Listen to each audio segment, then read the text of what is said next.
কেন্দ্রের ভোটে নিশ্চিদ্র নিরাপত্তা 100% বুথেই কেন্দ্রীয় বাহিনী রাজ্যের 100% বুথেই কেন্দ্রীয় বাহিনী মোতায়েন করা হয়েছে এবং বুথে বুথে ভোট গ্রহণ প্রক্রিয়ার ক্ষেত্রে বিভিন্ন ব্যবস্থা থাকছে, ওয়েবকাস্টিং এর ব্যবস্থা থাকছে এবং ভোট গ্রহণ কেন্দ্র থেকেই এই ওয়েবকাস্টিং হবে। আপনাদের জানিয়ে রাখার চেষ্টা করি আরো একবার, নিশ্চিদ্র নিরাপত্তার দিকে নজর দেওয়া হচ্ছে এবং 3 কেন্দ্রের ভোট আলিপুরদুয়ার, কোচবিহার এবং জলপাইগুড়ি। অবশ্যই নজর রাখবো এই রাজ্যে। মৈত্রেয়ী আমাদের প্রতিনিধি রয়েছেন আমাদের সঙ্গে সরাসরি। মৈত্রেয়ী, নিরাপত্তা একেবারে নিশ্চিদ্র নিরাপত্তা, কি কি ব্যবস্থা থাকছে?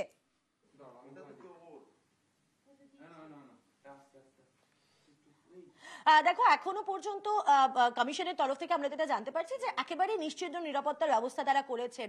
100% বুথে কেন্দ্রীয় বাহিনী যেরকম রয়েছেন এবং তার সঙ্গে সঙ্গে কিন্তু 12,000-এরও বেশি রাজ্য পুলিশ মোতায়েন রয়েছে এই 3 কেন্দ্রে। যদি একটু বিস্তারিতভাবে দেখা যায় তাহলে কোচবিহারে সেখানে কেন্দ্রীয় বাহিনী মোতায়েন করা রয়েছে। কোচবিহার লোকসভা কেন্দ্রের জন্য 112 কোম্পানি কেন্দ্রীয় বাহিনী, সেখানে মোট বুথ 2043টি এবং সেখানে কিউআরটি থাকছে 47টি এবং তার সঙ্গে সঙ্গে কিন্তু মাইক্রো অবজারভারদেরকে নিয়োগ করা হয়েছে এবং সেখানে মাইক্রো অবজারভার থাকছেন 328 জন। আলিপুরদুয়ার সেখানে 63 কোম্পানি কেন্দ্রীয় বাহিনী, মাইক্রো অবজারভার 180 জন, কিউআরটি 23টি এবং সেখানের মোট বুথ 1867। জলপাইগুড়ি সেখানে কেন্দ্রীয় বাহিনী থাকবে 75 কোম্পানি, কিউআরটি 31 এবং মাইক্রো অবজারভার 202 জন। ফলে সার্বিকভাবে একদিকে যেরকম কেন্দ্রীয় বাহিনী নিরাপত্তার আঁটসাঁট ব্যবস্থা রয়েছে, এর পাশাপাশি কিন্তু 100% বুথে লক্ষ্যমাত্রা নিয়ে এগোচ্ছেন, যে 100% বুথে ওয়েবকাস্টিং এর লক্ষ্যমাত্রা নিয়ে কিন্তু এগোচ্ছেন নির্বাচন কমিশন। এই মুহূর্তে এখনো পর্যন্ত মুখ্য নির্বাচনী আধিকারিকের দপ্তর সূত্রে আমরা জানতে পারছি 98%-এরও বেশি বুথে সিসিটিভি বা ক্যামেরা সেটা কাজ করতে শুরু করে দিয়েছে এবং সেখান থেকে লাইভ ওয়েবকাস্টিং এর ফিড ইতিমধ্যে কমিশনের দপ্তর অর্থাৎ মুখ্য নির্বাচনী আধিকারিকের দপ্তর এবং দিল্লিতে কমিশনের যে দপ্তর, যে কন্ট্রোল রুম রয়েছে, সেখানে ফিড লাইভ হতে শুরু করেছে।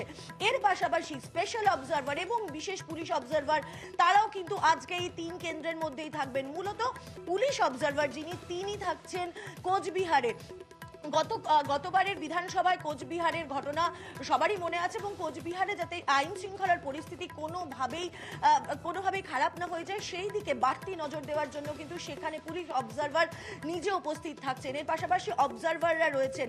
সব মিলিয়ে আঁটো নিরাপত্তা ব্যবস্থা এবং সেখানে কমিশন দৃঢ় প্রতিজ্ঞ যে যাতে কোনোভাবেই এই প্রথম দফার নির্বাচনে কোনো রকম অশান্তি না হয়, বিশেষত কোচবিহারের দিকে তাদের বাড়তি নজর রয়েছে। ইতিমধ্যে আরেকটি খবর জানিয়ে রাখবো সোনিয়া, একটি গতকাল রাতে এক কেন্দ্রীয় বাহিনীর ইন্সপেক্টর, তার একটি অস্বাভাবিক মৃত্যু হয়েছে বলে আমরা জানতে পারছি। এখনো পর্যন্ত কমিশন সূত্রে তিনি মাথা ভাঙায় কর্মরত ছিলেন। গতকাল রাতে বাথরুমে তিনি অচেতন হয়ে পড়ে যান এবং সেখানেই তার মৃত্যু ঘটে।